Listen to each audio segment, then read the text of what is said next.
Саламатсыңарбы? Бүгүн бизде объектиге багытталган программалоо предмети практикалык иш номер 10 тема массивди сорттоо. Бул теманы биринчиден караганыбызда биринчи эле биз бир ченемдүү массивтерге көбүрөөк көңүл бурушубуз керек. Бул жерде массив деген эмне? Массив бул катары бир типтеги жалпы атка ээ болгон иреттелген берилгендердин тобун түшүнүүгө болот. Массивти өзгөрмөлүү бөлүгүндө баяндоодо биз төмөнкү көрүнүштө карасак болот. Мисалы массивдин аты, андан кийин массив, кызматчы сөз, анан индекстердин диапазону. Мисалы А бул бизде массивдин аты, R бул бизде массив, 1ден 7ге чейинки бүтүн типтеги элементтер. Эми массивди Delphi программалоо тилинде кароодо биринчи программаны экранга чакырып алабыз. Формага label, button, string grid компоненттерин түшүрөбүз. Даяр болгон форманы өзгөртүүлөрдү киргизебиз. Даяр болгон форма төмөнкү көрүнүштө болот. Бул жерде ар бир компоненттин өзүнүн кызматын аткаруу үчүн Object Inspector терезесинен өзгөртүп алабыз. Бул жерде сорттоо баскычына жазылуучу код. Бул коддун ар бири жолчосу өз-өзүнчө кызматты аткарат жана бул жерде эки оператордун көбүрөөк колдонуусу каралган.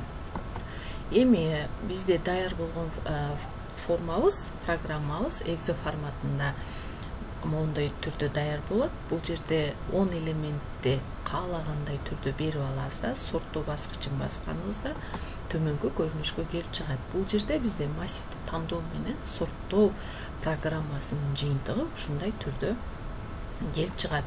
Эми бизде өз алдынча иштөөгө мисалдарды бул жерде көрсөткөнмүн. Студенттер ар бир мисалга өзүңөр каалагандай кылып туруп программа түзүп алсаңар болот. Бул жерде контролдук суроолор да берилген. Ар бир суроого жооп берип, каалагандай аралыкта колдонуучу программалардын жардамы менен мен менен байланышсаңар болот. Эми бул жерде ар бир презентациябызга көңүл буруп чыктык. Бул каралган презентациядагы мисалдарды биз эми практика жүзүндө көргөнгө аракет кылайлы. Бул жерде Delphi программалоо тилин экранга чакырып алдык. Бай биз презентацияда көргөндөй эле компоненттерди экранга түшүрүп алабыз.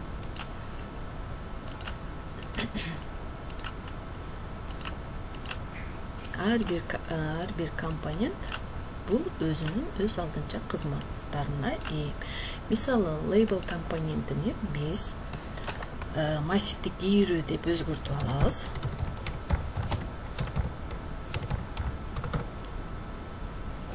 Button компонентин бул бизде сорттоо кызматын аткарат. Бул бизде баскыч болуп эсептелинет. Label компонентини биз бул жерде жөнөкөй эле белгилеп алып туруп боштук түрүндө калтырып койсок болот. Бул жерде Object Inspector терезесине өтүп туруп auto size деген касиетини жалган касиетине өзгөртүп койсок болот. Ошондо бизде label 2 деген сөзүбүз жоголот.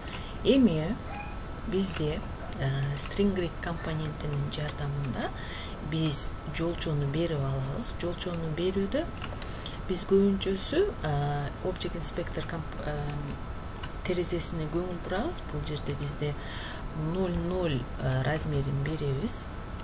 Бул жерде берилгенден кийин сөзсүз канча элементти колдонгонубуздун шартын ушул жерде көрсөтүшүбүз керек. 10 элементтен турган бир ченемдүү массивди сорттоо программасын түзөбүз. Андан кийин бизде эми биз жолчобуздун узундугун алып алдык. Эми бизде мамычабыздын узундугун карашыбыз керек. Бул жерде да row count деген касиетибиз бар. Бул жерде 1 дегенге барабар деп өзгөртүп алабыз.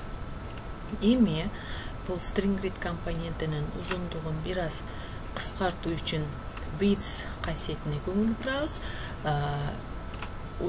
Бул жерде туурасы узуну деген маалыматтар бар. Ошол жерде high деген касиетинен келип туруп ал жерде да бир аз өзгөртүү киргизип алсак болот. Мындай түргө келип чыгат бизде.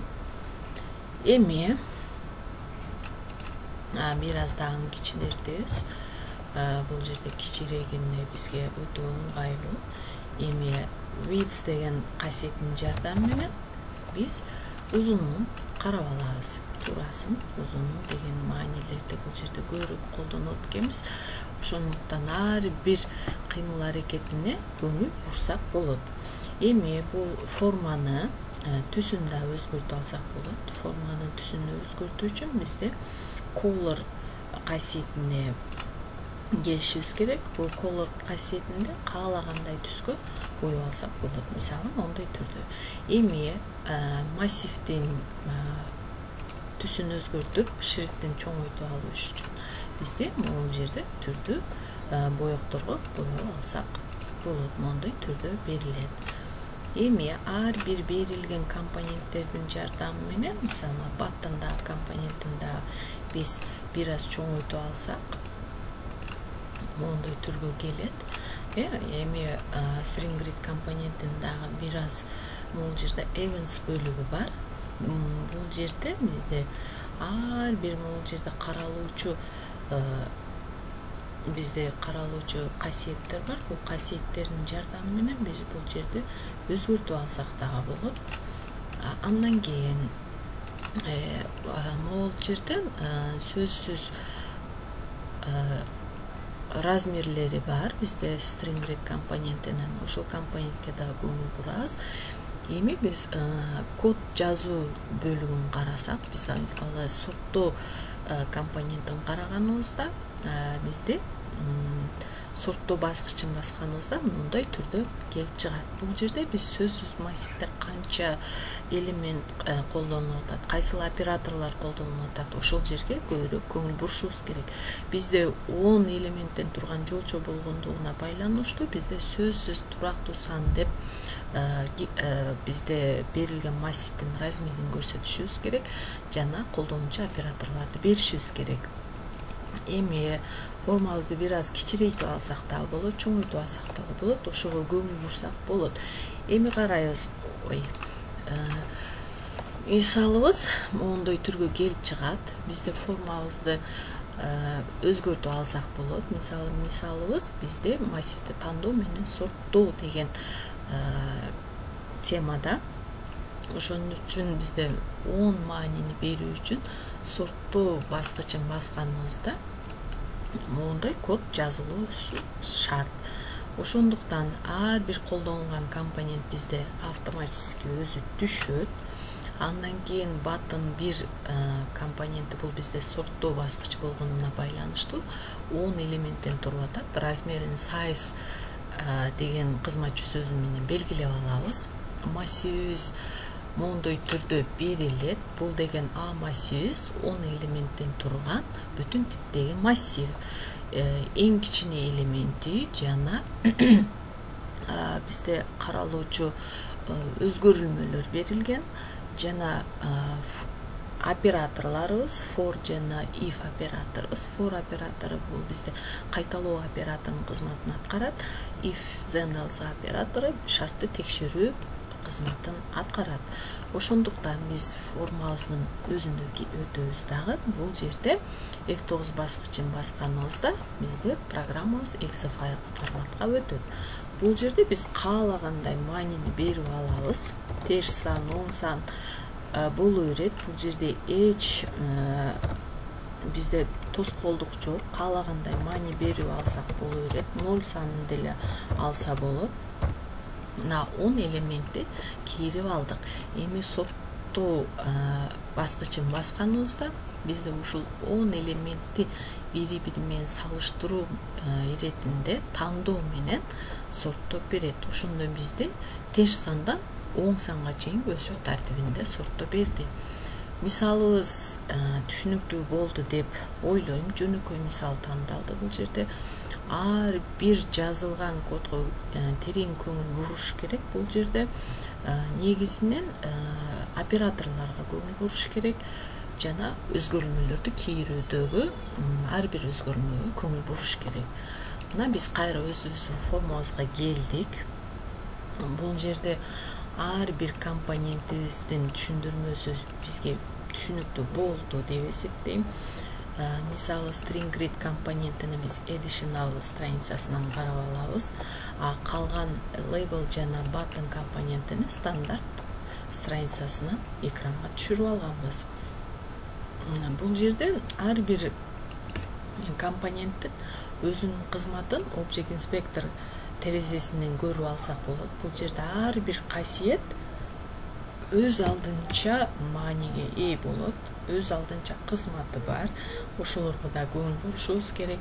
Каалагандай мисалды жасоодо дагы ушул көбүнчөсү бизде компоненттерге жана Object Inspector терезесине көңүл бурушубуз керек, жана кодду жазууга көңүл бурушубуз керек.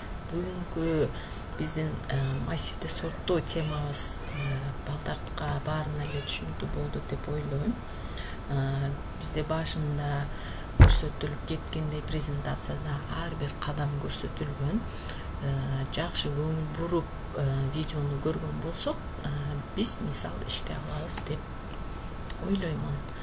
Көңүл бурганыңыздарга рахмат. Бүгүнкү темабыз бүттү.